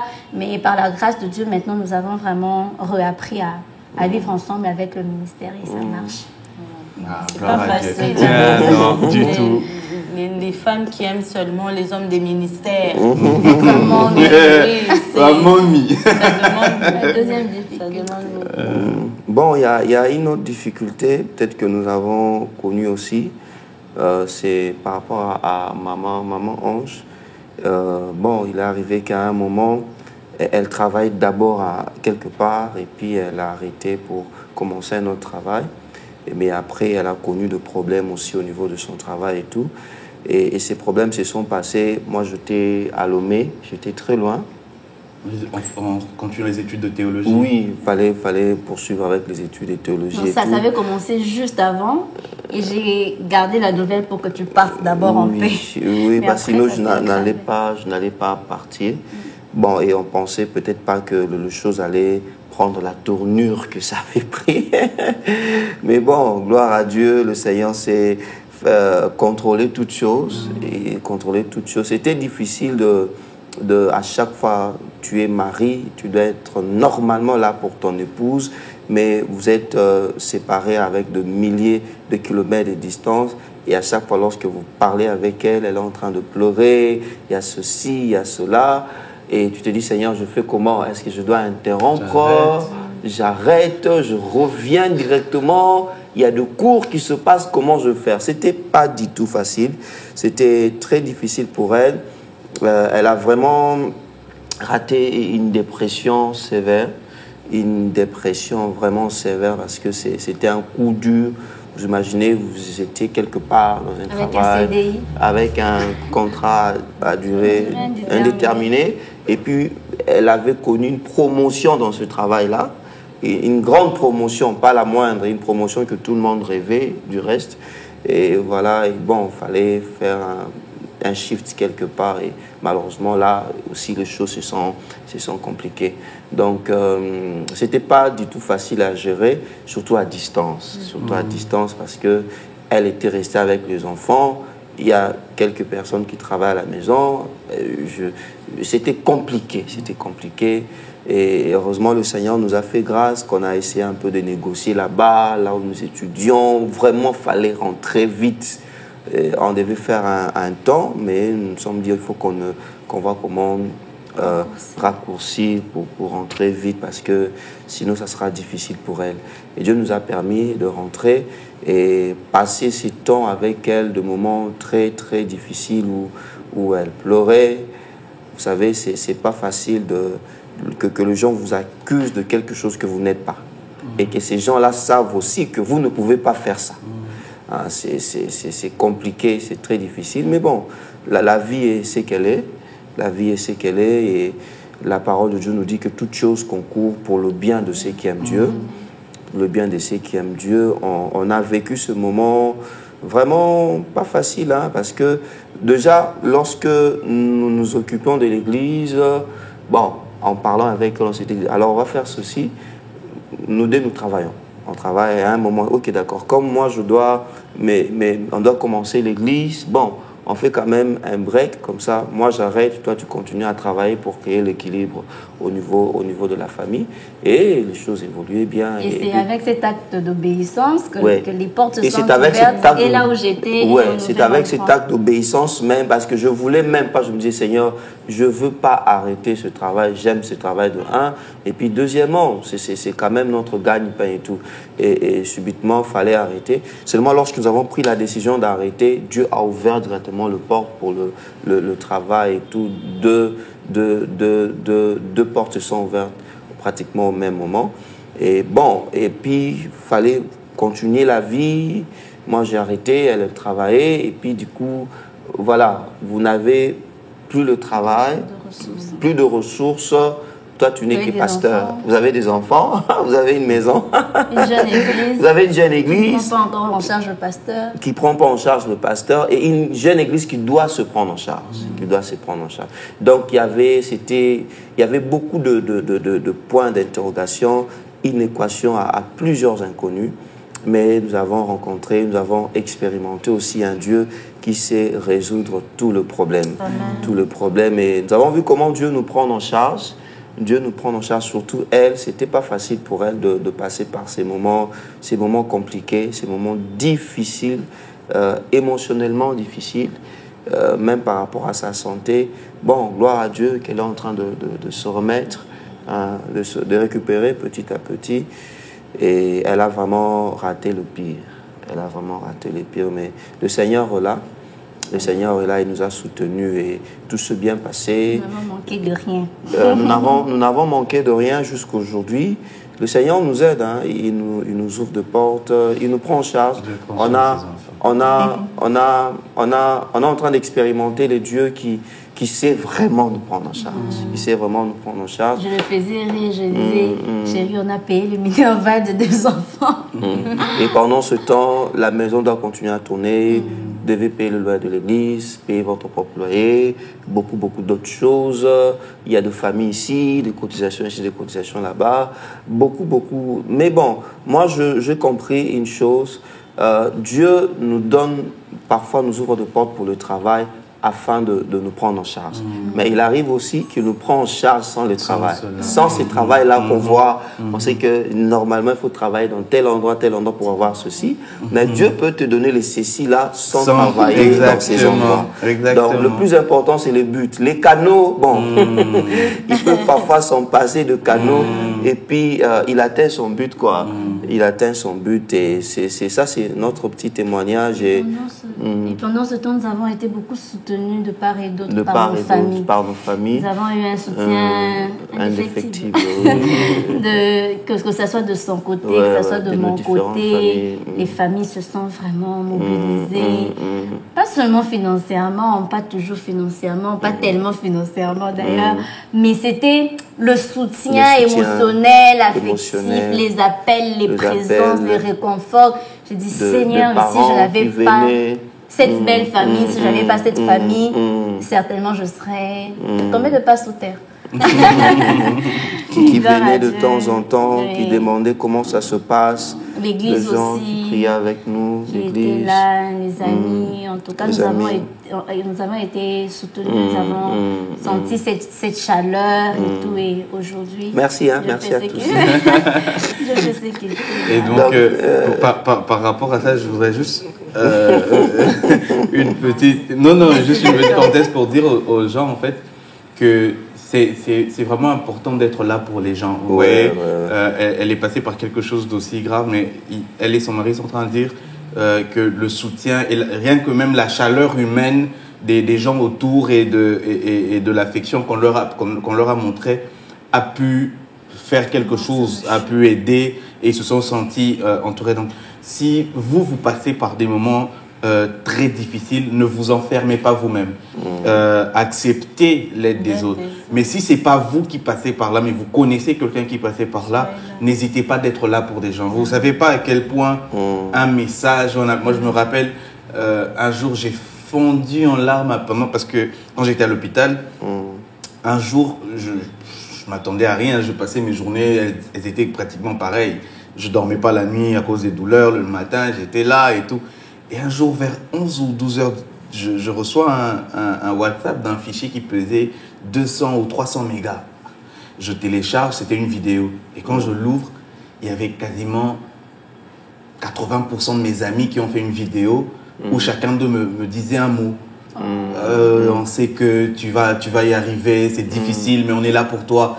Et il y avait des visages qui défilaient comme ça. Pendant presque 15-20 minutes, il y avait des visages. Et ils ont la cerise sur le gâteau, ils ont fini la vidéo par une courte vidéo de mon fils qui disait papa. Et ça faisait genre 2 ou 3 mois que je ne l'avais pas vu. Et j'ai fondu en larmes, des larmes de joie. Tu te sens bien. Ce ne sont même pas des gens qui t'appellent, ce ne sont pas des gens qui sont là. Mais juste recevoir une vidéo dans un moment comme ça, ça a tellement reconforté que c'est juste incroyable. J'étais à des milliers de kilomètres d'eux, vraiment à des milliers de kilomètres. Mais pour les quelques secondes de chacun, tu te sens tu as l'impression de sentir un câlin alors que c'est juste des... Donc n'hésitez pas de faire des gestes d'amour pour des gens autour de vous qui passent par des moments difficiles, que ce soit l'hôpital, que ce soit une situation compliquée, peu importe ce que c'est, mais soyez là pour les gens. Si vous ne pouvez pas être là physiquement, adressez une prière pour eux auprès du Seigneur, parce que le Seigneur est celui qui écoute et qui nous sort de toute forme de problèmes que l'on peut avoir. Il y a Ange Papa Willy, c'est notre dernière question. Quel conseil pouvez-vous donner à un jeune couple, à une jeune fille ou à un jeune homme concernant le mariage? Ok, je commence par la jeune fille. J'aimerais dire aux jeunes filles, à la jeune fille qui me suit, que pour le mariage, il ne faut pas avoir trop d'attentes. Il ne faut pas avoir trop d'attentes.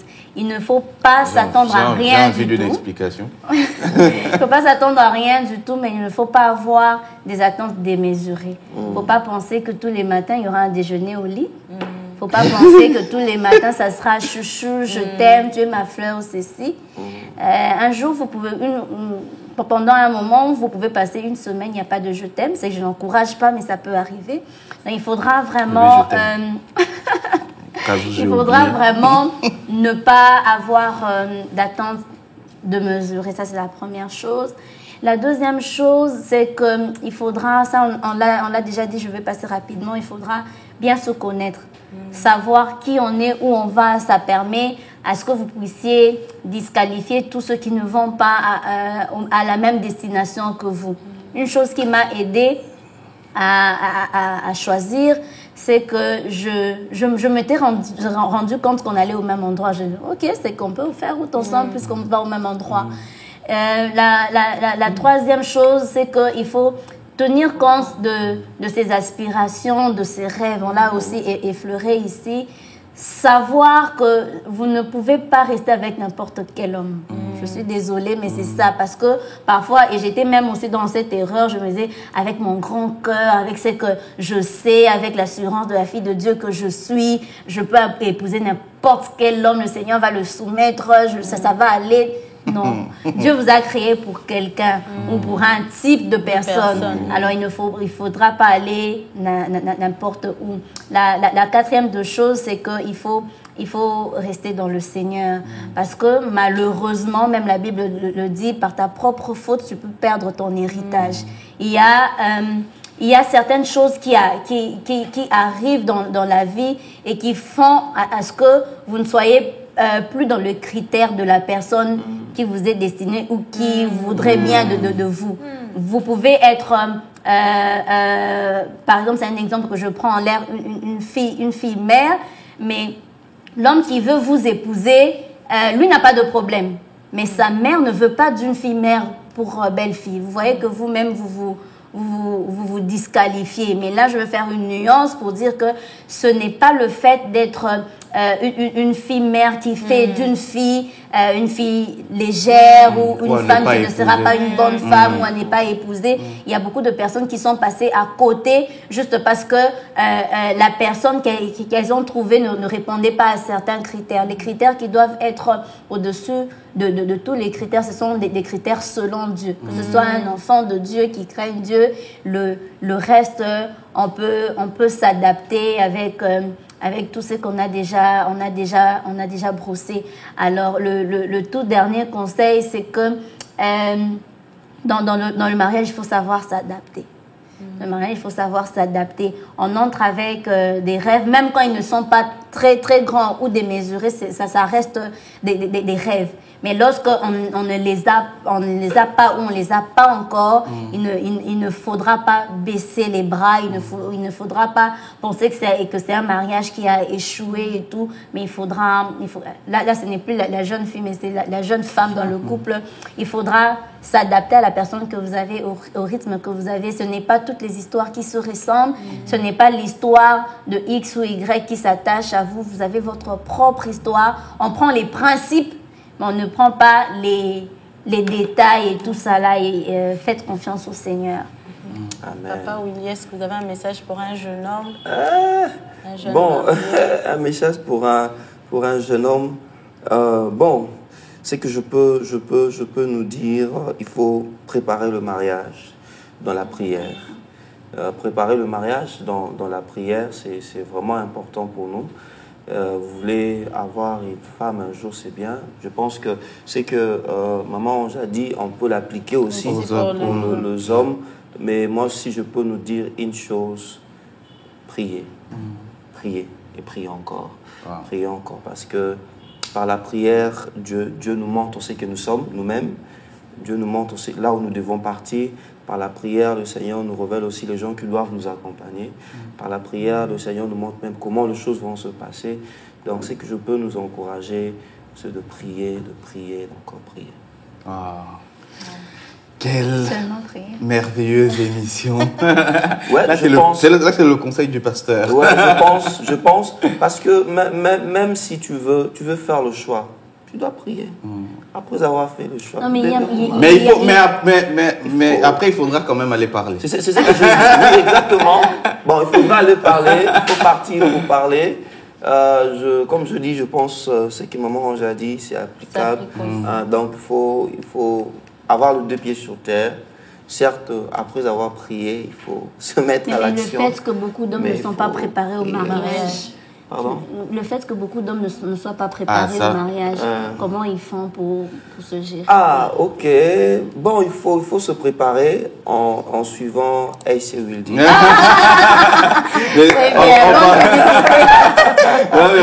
parlant de ça, il y a dernièrement, maman Viviane Dallo a organisé quelque chose de très bon, un événement qui s'appelait Journée au masculin, où elle a parlé justement aux hommes et tout ça. Et je prie vraiment que non seulement qu'elle refasse d'autres, mais que des choses comme ça se multiplient, parce que c'est vrai que les hommes ne sont pas beaucoup... Oui, j'ai dit maman Viviane Dallo. Tu as dit maman Viviane. Ah, maman Viviane Dallo, que nous embrassons d'ailleurs, que nous saluons, ainsi que papa. Et c'est vrai que les hommes sont généralement pas très préparés par rapport à ça. Et vraiment, que Dieu nous aide à multiplier des réunions comme celle-là. Mais si moi je peux rajouter quelque chose, des fois il y a des réunions comme ça, mais les hommes ne trouvent pas l'intérêt d'y aller. Ils se disent, je veux partir, pourquoi? Qu'est-ce que je vais apprendre là-bas? Vas-y d'abord, va écouter. Quand tu seras là-bas, tu vas te rendre compte que, il y a des choses que j'apprends. Mais aussi, nous voulons encourager les hommes qui n'ont pas été préparés, mais une fois dedans, ont cette volonté-là pour savoir comment ça se passe, qu'est-ce qu'il faut faire, c'est encourager. De toutes les façons, peu importe la préparation que vous avez, vous allez sûrement continuer encore d'apprendre des choses. Donc, mais préparez-vous quand même. Préparez-vous, voilà, c'est important, c'est très important. En tout cas, merci beaucoup d'avoir partagé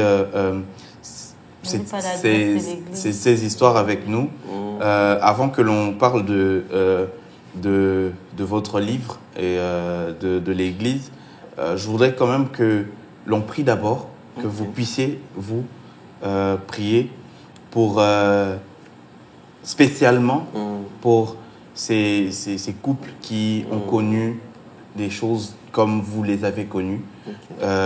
Premièrement, d'abord par rapport à la perte des enfants, que ce soit des grossesses ou même des enfants déjà qui étaient venus mais qui sont morts, parce que le deuil, quelquefois, c'est difficile et ça peut être source de problèmes, source de conflits. C'est la première direction que j'ai sentie. La deuxième, ce serait ceux qui, dans leur parcours, soit rencontrent, soit vont rencontrer, parce que on passe toujours par des choses par lesquelles d'autres sont passés ou par lesquelles d'autres passeront. Et donc, peut-être qu'en entendant votre histoire, quelqu'un s'est retrouvé, ou alors peut-être que quelqu'un a entendu, mais demain, ça va lui arriver. Nous prions que ces choses n'arrivent pas. Mais si ces choses arrivaient, que le Seigneur donne la force nécessaire pour surmonter, ou la manière dont le Seigneur va vous conduire, je voudrais vraiment que vous adressiez cette prière, et puis ensuite, nous pourrons juste pour les dernières secondes parler du livre. D'accord, je prie, tu peux. Non, tu pries. Seigneur, dans le nom de Jésus, Amen. Nous venons prier. Je prie, Seigneur, pour cette jeune femme, pour ce jeune couple qui est passé ou qui passe par des moments très difficiles d'arrêt de grossesse, de fausse couche. Seigneur, je prie dans le nom de Jésus que tu puisses combler leur cœur. Seigneur, je prie dans le nom de Jésus que cette hémorragie s'arrête. Je prie dans le nom de Jésus que tu puisses donner la solution à ce problème. Je prie dans le nom de Jésus que si c'est un problème dans le physique de la dame ou de l'homme, si c'est un problème dans les gènes, si c'est un problème dans le sang ou si c'est un problème médical, que tu puisses donner la solution. Si c'est un problème, Seigneur, qui n'a pas de solution médicalement ou scientifiquement parlant, Seigneur, c'est toi qui as créé le corps. Tu sais, Seigneur, où toucher. Nous prions, Seigneur, que tu puisses toucher dans le nom de Jésus. Seigneur, je prie pour cette femme qui perd les grossesses. Je prie, Seigneur, pour cette femme qui perd les enfants. Seigneur, ta parole déclare que tu ouvres un sein, que tu ouvres le sein et tu n'empêches pas que les enfants puissent naître. Seigneur, ta parole déclare qu'avant d'entrer en travail, Sion a donné naissance à ses fils. Seigneur, je prie dans le nom de Jésus pour des grossesses paisibles. Je prie dans le nom de Jésus pour des accouchements paisibles. Je prie dans le nom de Jésus pour qu'il n'y ait pas de complications après accouchement dans le nom de Jésus. Je prie, Seigneur, pour qu'il n'y ait pas de dépression postpartum dans le nom de Jésus. Je prie, Seigneur, pour tous les événements qui entourent la grossesse et l'accouchement. Je prie, Seigneur Dieu, que tu sois présent avec ces femmes dans le nom de Jésus. Je prie, Seigneur, afin que tu gardes, Seigneur, les prochaines fois où elles vont aller à la maternité. Je prie, ô Éternel, que tu diriges la main des sages-femmes, que tu diriges, Seigneur, les médecins. Nous refusons les erreurs médicales. Nous refusons, Seigneur, les distractions dans le nom puissant de Jésus. Je prie aussi pour ces couples qui sont encore en attente. Seigneur, ajoute dans leur maison des éclats de rire des enfants. Ajoute, Seigneur, dans leur maison éternelle des enfants qui courent à gauche et à droite. Ajoute, Seigneur, dans leur maison cette joie d'être parents dans le nom de Jésus. Je prie, Seigneur, pour ces couples éternels, Dieu, fiancés ou mariés qui sont en train de vivre un temps de chômage, un temps d'humiliation, un temps de pression et de dépression. Je prie, Seigneur, dans le nom de Jésus, toi qui t'occupes de tout l'être humain, esprit, âme et corps, nous prions dans le nom de Jésus que tu puisses les prendre en charge. Seigneur, oui, les psychologues peuvent faire leur travail, mais toi, tu peux aller au-delà. Toi, tu vas toujours au-delà. Oui, Seigneur, la famille, les amis peuvent entourer, mais tes bras d'amour, Seigneur, sont ceux que nous réclamons en ce moment dans le nom de Jésus. Opère un miracle. Justifie, Seigneur, quelqu'un. Seigneur, fais quelque chose afin que ton nom soit loué dans ce couple dans le nom de Jésus. Nous prions, Seigneur, pour tous ces couples qui s'aiment, qui t'aiment, mais éternel Dieu, qui n'arrivent pas à se marier pour X ou Y chose, pour l'argent qui manque, pour l'opposition des parents alors qu'ils sont dans ta volonté ou pour autre chose, Seigneur. Pour ces couples qui se voient en train de reporter leur date de mariage. Seigneur, nous prions afin que tu puisses amener ces jours dans le nom de Jésus. Tu as dit qu'il n'est pas bon que l'homme soit seul. Nous prions, Seigneur, que la solitude de quelqu'un puisse s'arrêter dans le nom de Jésus. Mais nous prions aussi, Seigneur, pour des mariages de qualité. Nous prions, Seigneur, pour des mariages où l'homme et la femme peuvent vivre pleinement leur amour, leur romance dans le nom de Jésus. Nous prions aussi, Seigneur, pour la responsabilité dans le mariage. Nous prions, Seigneur, pour un engagement véritable dans le mariage. Nous prions, Seigneur, afin que l'homme soit réellement le chef, pas ce chef dictateur, mais ce chef prêt à donner sa vie pour sa famille, pour son épouse. Nous prions, Seigneur, que les femmes soient réellement ces femmes soumises qui peuvent écouter la voix comme l'Église écoute la voix du Christ dans le nom de Jésus. Nous prions pour des familles équilibrées, pour des couples qui ne délaissent pas leurs enfants, mais qui ensemble, Seigneur, travaillent à l'avancement du royaume de Dieu avec leurs enfants. Nous prions, Seigneur, pour des familles bénies, pour des familles prospères, afin d'avoir des nations aussi bénies et prospères. Dans le nom de Jésus, nous avons ainsi prié. Merci pour toutes choses, Seigneur. Merci, Seigneur Jésus. Amen. Amen. Merci beaucoup. Merci Merci, Pasteur Willy. Nous étions vraiment très contents de vous recevoir. Alors, le livre s'intitule Des procès de parole et une croix. Des procès de parole et une croix, c'est notre premier livre. Notre premier livre. Bon, voilà. Merci, voilà. Des procès de En parole. 30 secondes, il parle de quoi? En 30 secondes, nous parlons de la passion du Christ, de la transformation que le Seigneur peut accorder à plusieurs à plusieurs personnes, seulement en nous focalisant sur les vérités importantes attachées d'abord, premièrement, au procès de Jésus, comme un innocent qui devait mourir, et deuxièmement, à sa crucifixion, à sa mort à la croix, et puis troisièmement, aux différentes paroles qu'il a prononcées à la croix de Golgotha. C'est un peu le résumé des procès, des paroles et une croix. Les points de vente? Ah, voilà. Point de vente. C'est Maman Ange qui fait la vente en ligne.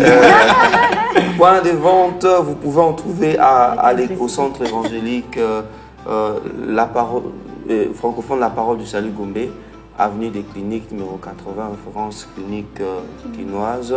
Vous pouvez en trouver à l'église La Borne, UPN. Vous pouvez en trouver à la Ligue pour la lecture de la Bible.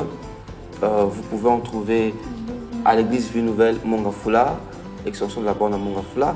Vous pouvez en trouver aussi à la maison de transformation, notre église, avenue Sende numéro 3, quartier Salongo, référence à Relibaya.